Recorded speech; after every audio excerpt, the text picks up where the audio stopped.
நான் திரு பாலச்சந்தர் அவர்கள்ட்ட போயிட்டு வரேன். பேராசிரியர் இணைஞ்சிருக்காரு, அவர்கிட்ட பேசலாம். திரு பாலச்சந்தர், இந்த மொழி குறித்த உரையாடல்களை எப்படி பார்க்குறீங்க? தாய்மொழி அப்படிங்கிற விஷயத்தில் ரெண்டு பேருமே அக்கறை தான் இருக்கும் அப்படிங்கிறத வைக்கிறாங்க. நீங்கள் எப்படி பார்க்குறீங்க? இந்த மொழி குறித்த உரையாடல் பேசும்போது திமுக ஒண்ணு சொல்லிருச்சு, அதனால திமுகவுக்கு பதில் சொல்றேன்னே சொல்லிக்கிட்டு இருக்கிறது ஒரு சரியான விவாதமா இருக்காது. இப்ப நான் திரு சூர்யா அவர்கள்ட்ட கேட்கிறேன், என்னை மாதிரி தமிழ் குடிமக்கள் இருக்கிறோம், எங்களுக்குன்னு சொல்லி சில கேள்வி இருக்கு. நீங்க எங்க மும்மொழி கொள்கைன்னு சொல்லி கொண்டு வர்றீங்க? நீங்க ஏன் யூபியில மும்மொழி கொள்கை இருக்காங்கிறத பத்தி பேசவே மாட்டேங்கிறீங்க? ஏன் பீகார்ல மும்மொழி கொள்கை இருக்காங்கிறது பேசவே மாட்டேங்கிறீங்க? ஏன் அங்க நீங்க ஒரு அனைத்து இந்திய கட்சி தானே, அங்க நீங்க என்ன ஜஸ்டிபிகேஷன் பண்றீங்க? உங்க கட்சி தானே அங்க ஆளுங்கட்சியா இருக்கு, அங்க நீங்க என்ன செய்யறீங்கிறத சொல்லிட்டு இங்க பேசலாமே. இல்ல மும்மொழி கொள்கை சொல்லு, யூபியில மும்மொழி கொள்கை நடைமுறையில என்னைக்குமே இருந்தது இல்ல. மும்மொழி கொள்கை இன்னைக்கு வந்தது இல்ல, காங்கிரஸ் ஆட்சி காலத்திலேயே மும்மொழி கொள்கை வந்தது. எனக்கு தெரிஞ்சு காஷ்மீர்ல தமிழை ஒரு தேர்ட் லாங்குவேஜா சொல்லி கொடுத்தாங்க. மத்தபடி இது யூபியில இங்கிலீஷும் சொல்லி கொடுக்கல, தேவையில்லை. கொள்கையா இருக்கு, ஆனா செயல்பாட்டுல என்ன இருக்குன்னு கேள்வி கேட்கறீங்க. செயல்பாட்டுல கிடையாது. இன்னைக்கு இவங்க அந்த செயல்பாட்டுல பத்தி கொஞ்சம் விவரங்கள் சொன்னா நல்லா இருக்கும். அதனால இந்த ஊருக்கு இளைச்ச பிள்ளையார் கோயில் ஆண்டிங்கிற மாதிரி எதுக்கு எடுத்தாலும் தமிழனை குத்திக்கிட்டே இருக்கக்கூடாது. இங்க என்ன நடக்குது? ஒரு மொழிங்கிறது தாய்மொழிங்கிறதுல ஒரு பற்று இருக்கும். ஏன்னா என்னுடைய தாயினுடைய மொழி, அதனால எனக்கு அதன் மேல ஒரு பக்தி இருக்கும். அடுத்து என்ன எனக்கு தேவையா இருக்கும்? எனக்கு பொருளாதார தேவை இருக்கு.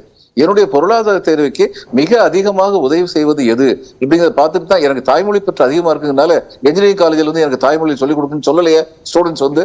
இல்ல எனக்கு அது பத்தல, எனக்கு இங்கிலீஷ்ல சொல்லிக் கொடுங்க ஏன் கேட்கறாங்க? ஏன்னா அதுல பெட்டர் ஃபியூச்சர் இருக்கு. இப்ப தமிழுக்கு மத்த மொழிகளுக்கு இல்லாத ஒரு சிக்கல் தமிழுக்கு என்ன இருக்குன்னா, தமிழ்ல பல சொற்களை தமிழ்படுத்த முடியும். இப்ப ஹிந்தியில நீங்க போய் பாருங்க, அப்படியே ஆக்சிஜன் எழுதுவாங்க. இப்ப தமிழ்ல அதை உயிர் வழின்னு எழுத முடியும், ஹைட்ரஜன் நீர் வழின்னு எழுத முடியும். தொல்காப்பியருடைய இலக்கியம் என்ன சொல்லுதுன்னா, நீங்க பிறமொழி சொற்களை தமிழில் கொண்டு வரலாம்.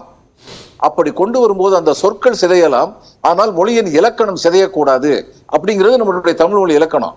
அதனாலதான் லக்ஷ்மணன் கம்பர் இலக்குவன் எழுதினாரு, ஹனுமான அனுமன் எழுதினாரு. இந்த சிக்கல் தமிழுக்கு இருக்கிறது கலை சொற்களை எப்படி நம்ம கொண்டு வர்றது அப்படிங்கிற சிக்கல் இன்னும் தீர்வடையல. அதனாலதான் மேல நம்ம தமிழ்ல முழுமையா கொண்டு வர முடியல. கொண்டு வரக்கூடாதுன்னு இல்ல, கொண்டு வர்றதுல உள்ள சிக்கலை உணர்ந்திருக்காங்க, அதுக்கு தீர்வு காண போறாங்க. அதனால ரெண்டு விஷயம் ரொம்ப தெளிவா தெரியணும். இந்த NEP என்னமோ உலகத்துல இந்தியா எங்கேயோ கொண்டு போயிரும் அப்படின்னு சொல்றாங்கல்ல, 3வது வகுப்புலயும் 5வது வகுப்புலயும் 8வது வகுப்புலயுமா அவங்க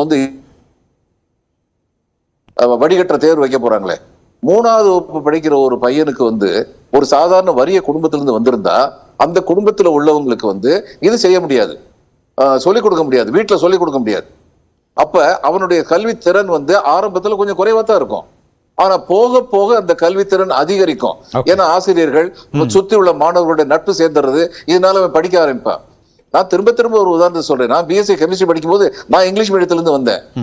ரொம்ப ஈஸியா ஃபர்ஸ்ட் இயர் கெமிஸ்ட்ரியில டாப்ல உட்காந்துக்கிட்டு இருந்தேன். என் கூட படிச்ச N பாக்கியராஜன் தமிழ் மீடியத்துல இருந்து வந்தவர், தயங்கி இருப்பார் ஃபர்ஸ்ட் இயர்ல. செகண்ட் இயர்ல கொஞ்சம் பக்கத்துல வந்தாரு. தேர்ட் இயர்ல நானும் டிஸ்டிங்ஷன் வாங்கினேன், பாக்கியராஜும் டிஸ்டிங்ஷன் வாங்கினாரு. 2 பேருமே டிஸ்டிங்ஷன் வாங்கணும். இது எதை காட்டுது? நீங்க இந்த மாதிரி எதுக்கு எடுத்தாலும் ஸ்கிரீன் டெஸ்ட் வைக்கிறீங்களே, அந்த ஸ்கிரீன் டெஸ்ட்னால என்ன நடக்க போகுது? ஏழை எளிய குடும்பங்களிலிருந்து வந்தவர்கள் வடிகட்டப்படுவார்கள். என்ன மறுபடியும் எங்க போனோம்? கூலி வேலை வாங்கணுமா? அதான் ஐடியாவா? இந்த சார் திறமையானவர்களை உருவாக்குறோம் அப்படிங்கிறாங்க. நம்ம பேசுவோம், உங்கள் இணைப்பு துண்டிக்கப்பட்டிருக்கு, நம்ம தொடர்ந்து பேசலாம். திரு சுப்பிரமணி, இப்போ ஒரு மும்மொழி கொள்கையை நாங்கள் கொண்டு போய் சேர்த்தே ஆகும், கையெழுத்து இயக்கத்தை தொடங்குகிறோம் அப்படிங்கிறது ஒரு மாநிலத்தில் இருமொழி கொள்கை பல 10 ஆண்டுகளாக இருக்குது, நடைமுறையில் இருக்குது, வெற்றிகரமாக இருக்குது அப்படின்னா அதை உடைக்கிறதுக்கான ஒரு வேலையா? நேற்றைக்கு இது சதின்றாங்க. இன்றைக்கி திரு பாலச்சந்தர் குறிப்பிட்றாரு, எளிய வீட்டு பிள்ளைகள்லாம் படிக்கிறத தடுக்கிற ஸ்கிரீனிங் டெஸ்ட் எல்லாம் கொண்டு வரது தான் மும்மொழி கொள்கையுடைய அல்லது புதிய கல்விக் கொள்கையுடைய அடிப்படையாக இருக்கா அப்படிங்கிற கேள்வி. இல்லை, பிஜேபி நீ கையெழுத்து இயக்கம் தொடங்கி இருக்கிறது ரொம்ப லேட்டாக தொடங்கியிருக்கான்னு பார்க்குறேன். ஏன்னா திமுக தலைவர் ஸ்டாலின் ஐயா அவர்கள் எப்போவுமே பார்த்தீங்கன்னா எதிர்கட்சி தலைவர்களை மத்தியில் இருக்கிற ஆளுங்கட்சி NDA கூட்டணி எப்போவுமே செக்கில் வச்சிருப்பார். அவர் உங்களுக்கு செஸ் கேமில் எப்போவுமே எதிராளியை நீங்கள் காயினை மூவ் பண்ணி அவனை டிஃபென்ஸ்லேயே வச்சிருப்பாங்க இல்லையா, அது மாதிரி அதில் நல்ல மிகப்பெரிய ஸ்ட்ராட்டஜிஸ்ட், அதில் மாற்று கருத்தே இல்லை. அதாவது தொகுதி சீரமைப்பு சொல்லிடுறேன், நான் முடிச்சிடறேன். தொகுதி சீரமைப்பு விஷயமா நேற்று கட்சி கூட்டம் முடிஞ்சுதா, அனைத்து கட்சி கூட்டம் முடிஞ்சுதா? இன்னைக்கு வேற எதுவும் டாபிக் இல்ல, உடனே மொழியை பத்தி ஒரு ட்வீட் போட்டார் அவர். உங்களுக்கு கடிதம் சொல்றேன். இல்ல திரு சுப்பிரமணியன், இல்ல உங்களுக்கு பார்வை வைக்க விமர்சனம் வைக்க உரிமை இருக்கு. ஆனா நான் ஒரு ட்ராக்க சொல்றேன். இது 9வது கடிதம். நீங்க என்ன சொல்றீங்க, நேத்திக்கு அப்படி ஒரு கூட்டம் முடிஞ்சிச்சு, இன்னைக்கு வேற ஒண்ணும் இல்ல, அதனால உடனே ஒரு ட்வீட், அப்படி இல்ல. அது மொழி போர் குறித்து 9வது கடிதம். அப்ப ஒரு கன்சிஸ்டன்சி இருக்கு. ஒண்ணு. ரெண்டாவது, மும்மொழி கொள்கை, மும்மொழி திணிப்பு அப்படின்னு அவங்க சொல்றாங்க இல்லையா, அதுக்கான அடிப்படை எங்க இருந்து தொடங்குது, யார்கிட்ட இருந்து வருது? அப்ப அத அவங்க சொல்றாங்க. அதனால அதை அப்படி கடந்து போக முடியுமான்னு தெரியல. நீங்க சொல்லுங்க. கடந்து போகலாம். நான் காம்ப்ளிமெண்ட் பண்றேன். BJP has to learn a lot of things. சரி, பிஜேபி நிறைய கத்துக்கணும். இன்னைக்கு தொடங்கின கையெழுத்து இயக்கத்தை 2020 NEP கொண்டு வந்தாங்க பாத்தீங்களா, அந்த ஓரிரு ஆண்டுகளே கொண்டு வந்து சேர்த்திருந்தால் இன்னைக்கு தமிழ்நாட்டுல எத்தனை பேருக்கு 3வது மொழி தேவைப்படும்ன்றது நம்ம கண்டடிச்சிருக்கலாம். இன்னைக்கு 2021லயே ஒரு circular GO, Tamil Nadu GO circular ஒன்று கொடுத்திருக்காங்க.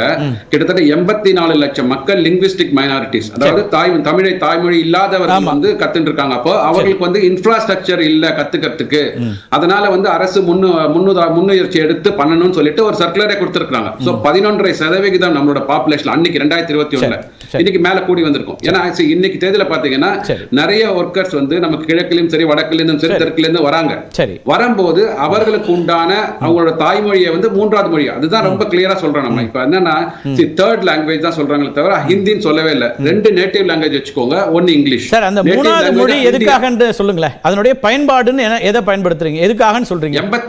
85 லட்சம் மக்கள் அங்கேருந்து வெளியில இருந்து படிச்சுட்டு இருக்காங்க 2021ல.